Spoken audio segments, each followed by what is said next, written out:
All the rest of the code works just as it did before, looking at the reticle to decide on the angle of the player, and we're done. So what's left to do? We have to have key inputs to select our which trap we're going to be dropping. We need a button to fire, and then assuming that we had any traps, we need a button to drop traps. Now here's the cool thing about controllers. Controllers are mostly key events. Except for the two joysticks and the hit buttons, everything else is a key event. And so we know how to do key events already. If we look in Player Maker, we look for the controller code, you'll see that in here I've created a new key listener that only gets executed if we're in controller mode. And it is looking for button A and button B. Button A fires. It does the exact same thing as what was our fire key before? Was our mouse button. And I'm going all over the place. Where is it? And then button B, Billy, my debug note, drops traps. So I can't stress enough. Controllers are actually quite simple to deal with once you get past joysticks.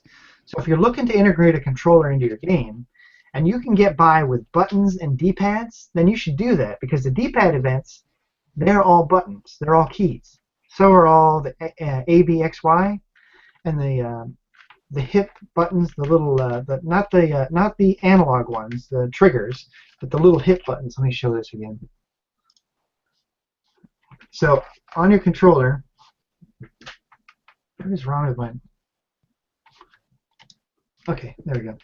So we've got these, which are triggers. This here is a trigger. But then you've also got these buttons, which are the hip buttons, and these are digital. They're key events. Likewise, the D-pad is a key event. These buttons up here are all key events, and these buttons here are key events. So we've got axis events, which I would say avoid unless you absolutely need them. And we're going to use them for our twin stick shooter. But you can do a lot of stuff with D-pads and buttons. And it's very quick. Learn how to use the key events, which we've already done, and you'll be good to go. Let me get off the camera here and go back to the code. So, what do we got? Firing, button A, dropping traps, button B, and the only thing left to do is handle the selection of the current trap. So this business down here at the bottom that you see moving. And so previously we did that in game. So if we go look at the game code, find it.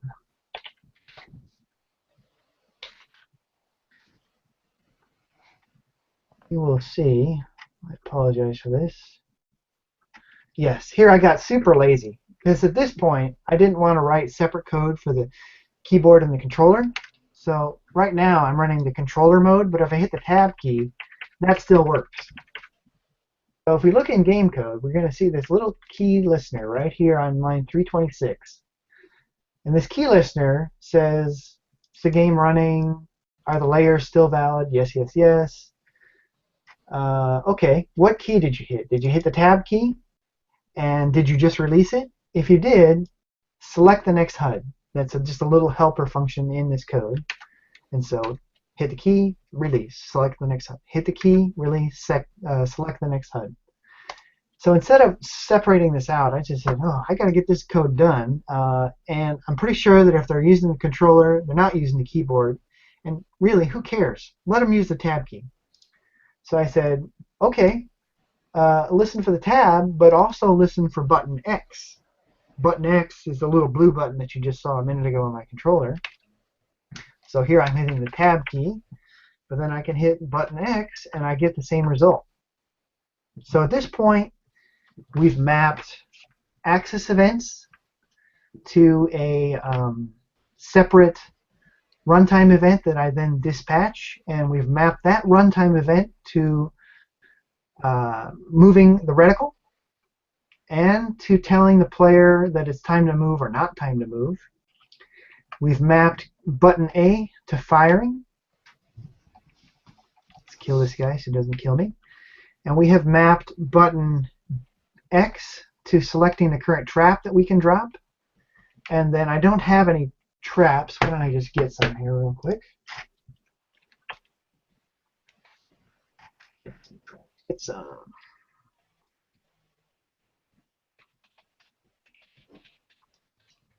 I got plenty of traps. And we have mapped button B to dropping traps. So let's drop the one that I...